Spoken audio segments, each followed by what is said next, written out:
once more invite you to this very important press conference. This press conference is basically to get our views and our positions into current political issues and security issues, and far more importantly is to call for an urgent dialogue in order to revive the implementation of the peace agreement. And these urgent calls, we call it as Juba initiative of the parties to the agreement. It is of no doubt that of late, past month, the political environment in South Sudan has been at a critical time, putting the country in a very critical junction. Bearing in mind that we are at the second and the last extension, which barely remains with months. Indeed, the RRCs, the peace agreement, was designed in a way to lay down foundations towards a democratic elections at the end and to address key fundamental issues that relate to security, governance, and justice, and as well as economic development. It is, of course, of no doubt to say that there has been a big issues, particularly with the implementation of the agreements in the areas of the security agreement is not holding. The country has witnessed of late so many senseless conflict in most of the parts, particularly in Upper Nile, as well as in Unity State. It is also profound to say that the relationship among the parties, it is not in a friendly note, and therefore it contradicts the spirit of the agreement that call for the parties to cooperate and work together in order to implement this agreement. It is not only between the IG and the SPLM-IO, but among all the parties in general. Let us get into the issues to elaborate it in a very friendly manner.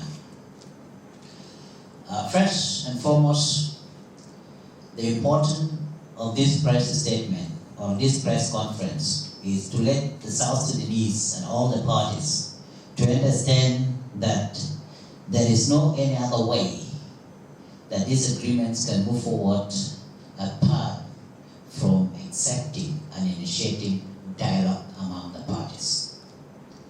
Because by doing so, we will at least save this country from a status of losing its legitimacy, would have saved this country to a status where they can be able to hold elections at the end of the transition.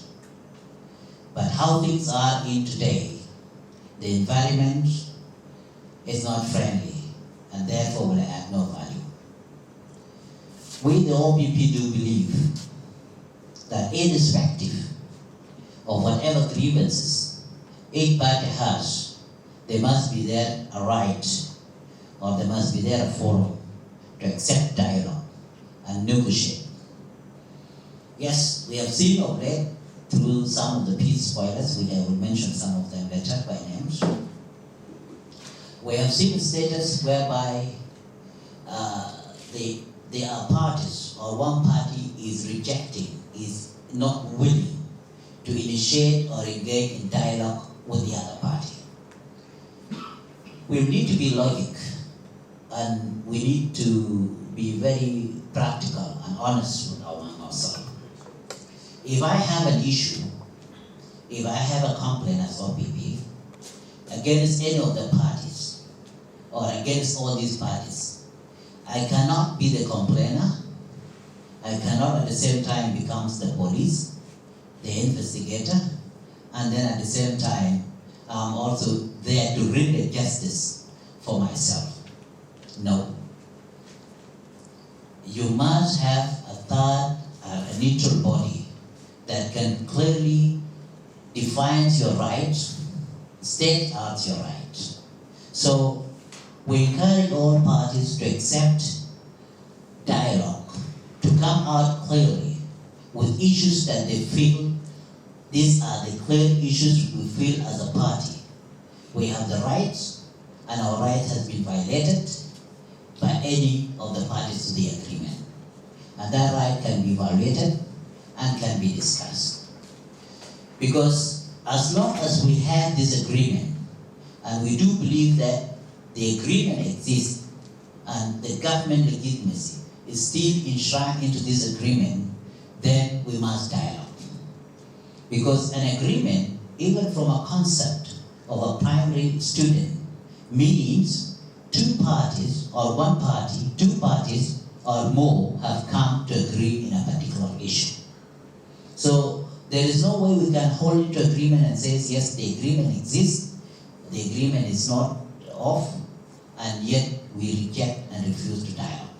So the stance of the OPP, and we call on all South Sudanese, irrespective of their place, to advocate for the parties to the RRRCs to sit down through what we have proposed, the Juba initiative of the parties, to address issues related to implementation of the agreements and return back to the full implementation of the agreements in order to serve the country's future and end the transition towards elections.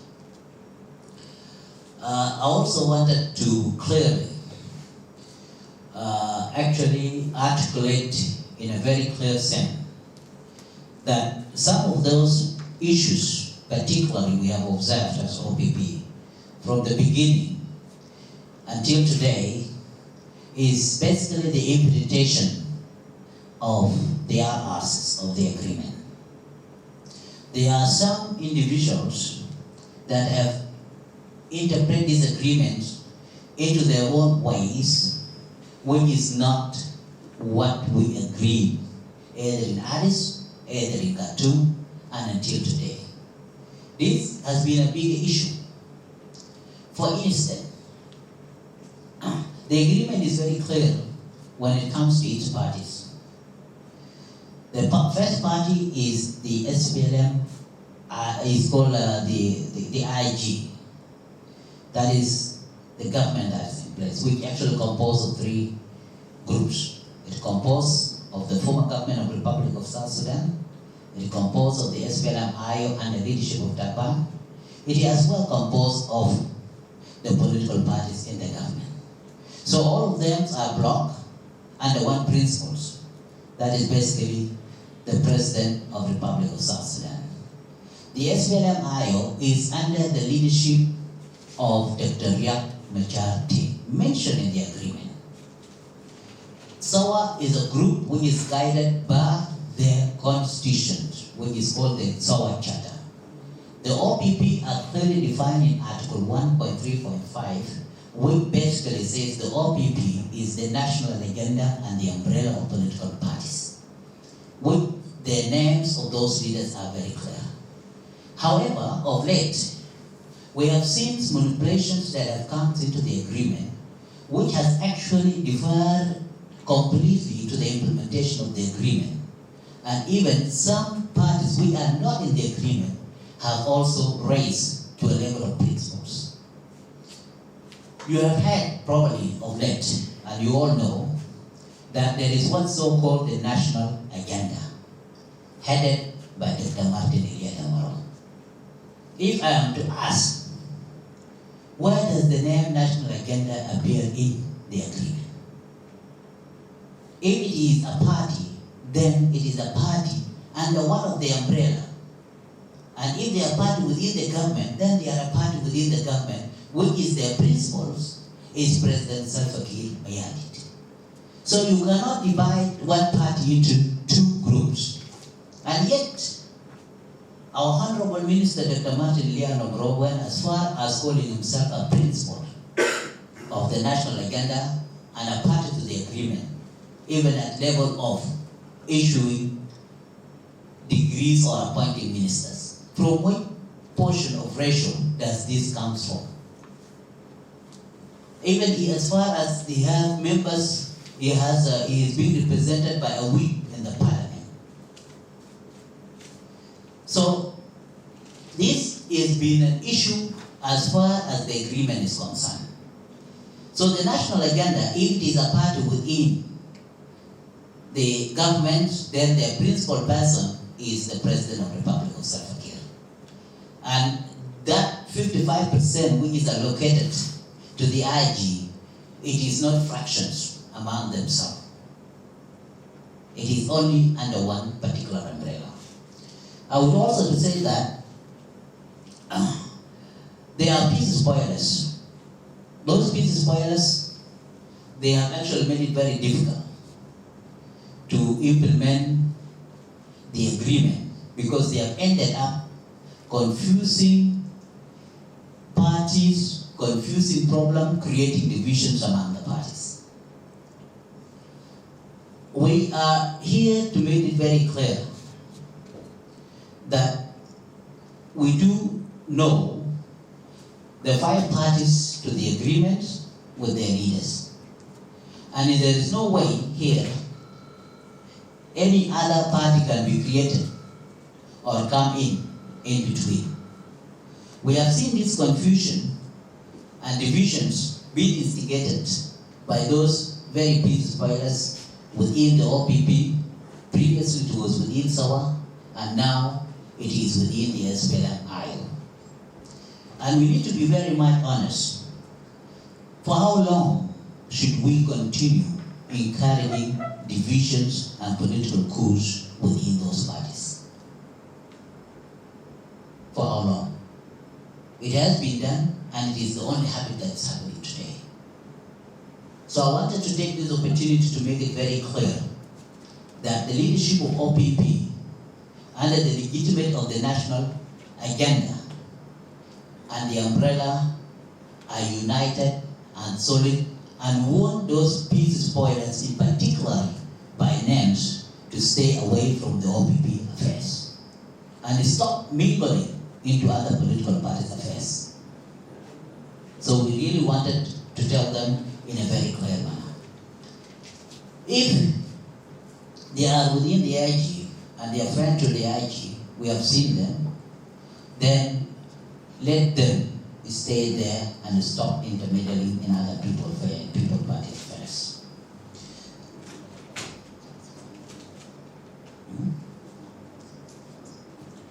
Now, of course, we are with the national is umbrella and the national alliance. National agenda is basically the party that is not in the agreement. What is in the agreement are other political parties in the government. That's what we know. And there is nothing in the name called national agenda in that particular. And Martin Elia is not a principal in this agreement. His name does not show up anywhere. We in OPP will perceive him to be one of the peace spoiler, which has intermingled in so many other parties' affairs, in OPP affairs, previously in SOA, and today is intermingling so much in SPLM-IO affairs. And therefore, his appointment of late as a Secretary General to the committee, it is rejected totally by the OPP.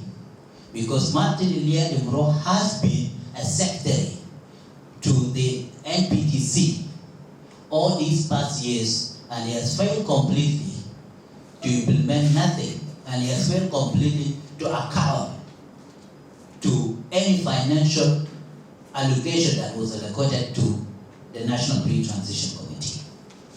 And he has continued to instigate conflict, hatred among tribes and communities, which is not in line with the spirit of this agreement.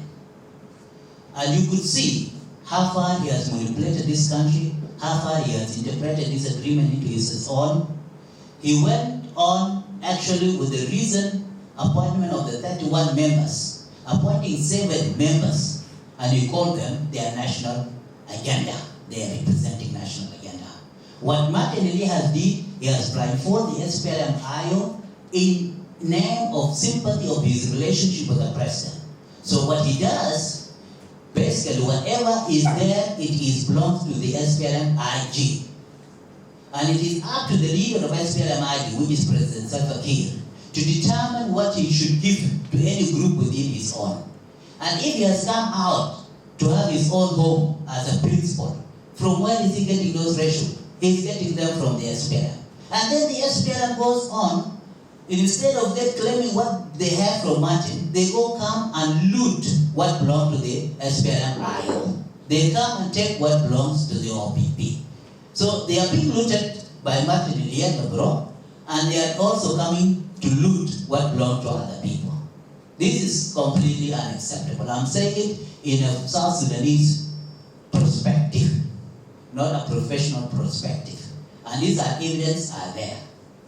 He has to go and be like General Taban Deng guy, who is also has his portions within the IG.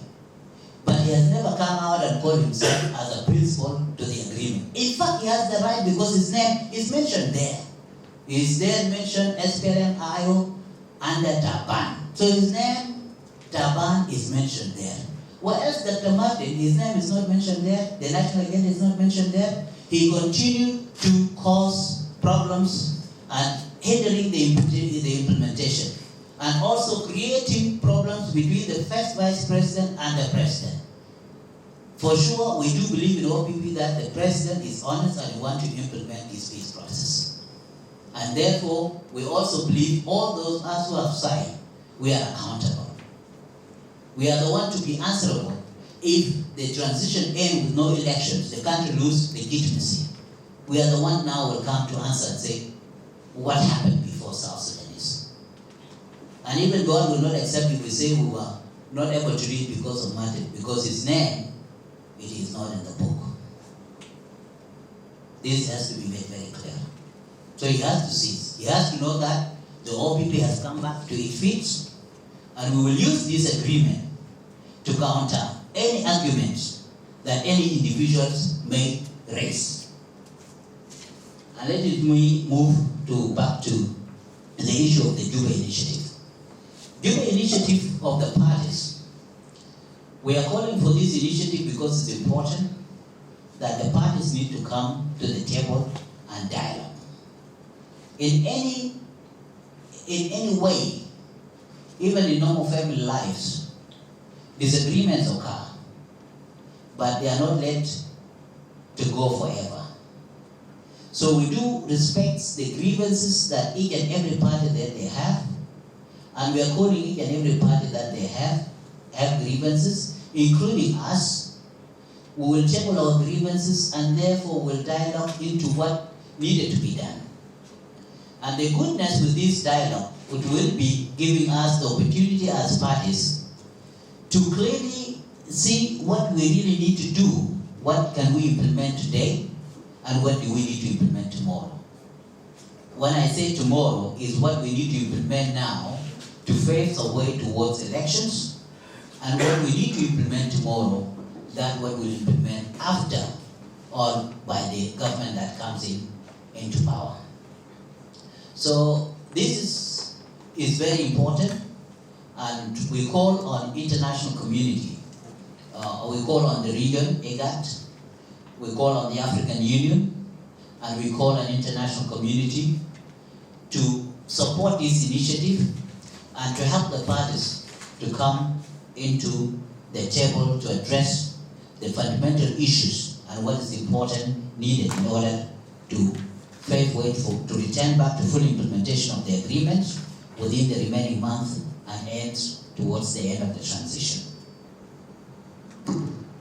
Yes, I think with this, we have called for cease of hostility by all parties, that they have to cease, and we have actually called for all parties, all signatories to come in. Of course, even when we actually not get cease of hostility, the December 2017 cessation of hostility is still applicable, which was the foundation of the security arrangement. When it comes to the peace spoilers, Martin Lia is one of them as example, and we have given enough evidence, and we can still give enough evidence. As far as his arrest, the arrest of the first vice president, we cannot point a finger to Martin Lia, but what we are pointing a finger to, and what we are actually confident is that they are working very hard so that there is an issue of leadership within the SPLM-IO. And actually, that issue, we are not pointing in this particularly, but based on his last press statements and his interpretation of what he perceived to be in his interpretation of the agreement, saying that the agreement can move on even if one of the parties not there mentioning so this party, that is completely not in line of the spirit of the agreement. And also his statements in terms of what he perceived to be certain areas hostile to the government, other areas are friendly to the government, that is completely irresponsible statement. So Martin Lear, we have not said he's the one involved or he has something to do with the arrest of the first vice president, and nobody has something to do with that, and only through the dialogue. The dialogue will tell out why the first vice president was arrested, and the dialogue will also give the opportunity for anyone to defend himself. But what we are saying, let him follow the agreement, and he should cease causing hostilities and supporting political coups among parties. He is actually the engineer of political coups among parties. Yeah. Yes.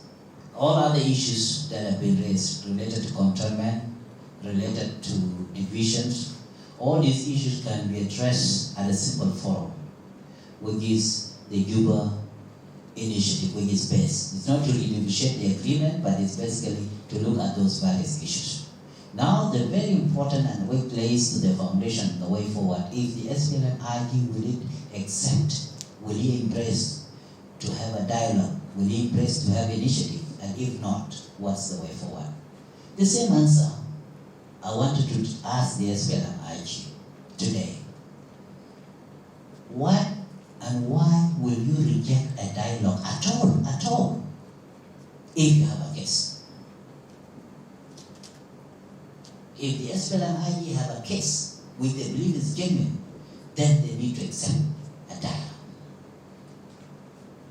Because that dialogue is when your case will be magnified, given to you by a third party, recognized by the person whom you have a case against. If, now, I've mentioned earlier, if the SPLM-IG are the ones complaining they have an issue, and they want to address the issue by their own way, then where is the goodwill? Secondly, which is the last, how come would the SPLM-IG refuse not to have a dialogue with people when he still believes and have accepted that the agreement is still alive? And if the agreement is alive, with whom have you agreed with?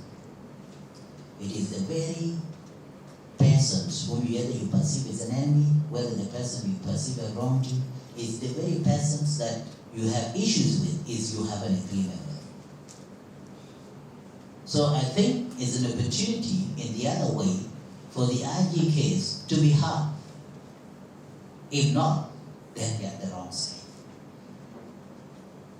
Because you cannot reject a dialogue, you cannot reject to come to a case once you believe you have a right. And then why this dialogue is important? The dialogue is important because when South Sudanese just barely sit down and watch and see the country getting into trouble, in few months you will be faced with questions of elections. And no one wanted to go into premature elections. And if election doesn't happen, then the country loses its legitimacy. Do you know how much it will cost us for us to regain that legitimacy back? So it's now time that as we have come back, we have come back to fight those spoilers and to call a spade and face the reality. The reality, the dialogue needs to begin now as soon as possible. And whoever has a case, table it, speak it out, and let the Jaguar and the South Sudanese guide. Secondly, would it not be really a useless investment for the last 5 years that we have invested time, money, energy, resources, patience? People have lost their life. and then just arriving at the end of the tunnel. Because they are spoilers that do not have ground, they can never win elections, and they just wanted to benefit from the status quo. No. And that's why I've come back to politics. To call a spade, to tell the South Sudanese the reality, and at least deliver the future. The SPLMIG need to sit down with all of us, and we want to hear their cases, and they should hear from us. And both of us will have to agree, how do we deliver this country forward? All what is being done today is what has been tried before. Maybe it is a coup within the IO, it has been done before. Maybe it is a coup within the OPP has done before. If it was how it just ended recently, you know. So, and for how long? Is that the only political lessons we have learned from the political science perspective? Divides and rule.